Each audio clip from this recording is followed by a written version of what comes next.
ഇതൊന്ന് എനിക്ക് സർക്കാരിൽ നിന്ന് ലഭിച്ച 78,000 രൂപയുടെ സബ്സിഡി വന്ന പ്രിന്റ് ഔട്ടാണ്. ₹1 പോലും മുതൽ മുടക്കില്ലാണ്ടാണ് നമ്മൾ ഈ വീട്ടിൽ നമ്മൾ സോളാർ വെച്ചിട്ടുള്ളത്. നമുക്കത് എന്താ ചെയ്ത് എങ്ങനെ ചെയ്തെന്നുള്ളത് നമുക്ക് ഇവരോട് ചോദിക്കാം.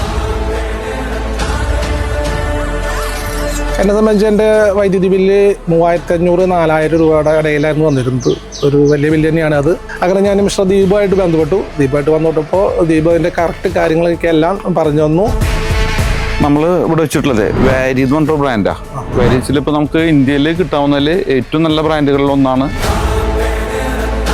നമുക്ക് ഏകദേശം ഇതിനൊരു 30 കൊല്ലത്തെ നമുക്ക് വാറന്റിയാണ് വരുന്നത്. ഇന്നത്തെ കച്ചിൽ 520-540, ഇത് 590 വാട്ട്സിൻ്റെയാണ് പാനൽ വരുന്നത്. സുനിൽ സാറിൻ്റെ വീട്ടിൽ നമ്മൾ സോളാർ വെച്ചത് സബ്സിഡിയോട് കൂടിയിട്ട് നമ്മളൊരു രൂപ പോലും മുതൽ മുടക്കില്ലാതെ എങ്ങനെയാണ് ചെയ്യുക എന്നുള്ളത് അറിയാൻ വേണ്ടിയിട്ട് ഞങ്ങളായിട്ട് കോൺടാക്ട് ചെയ്യുക. ഞങ്ങളുടെ സ്ഥാപനം power plus solar automation, Kunnamkulam and Thrissur.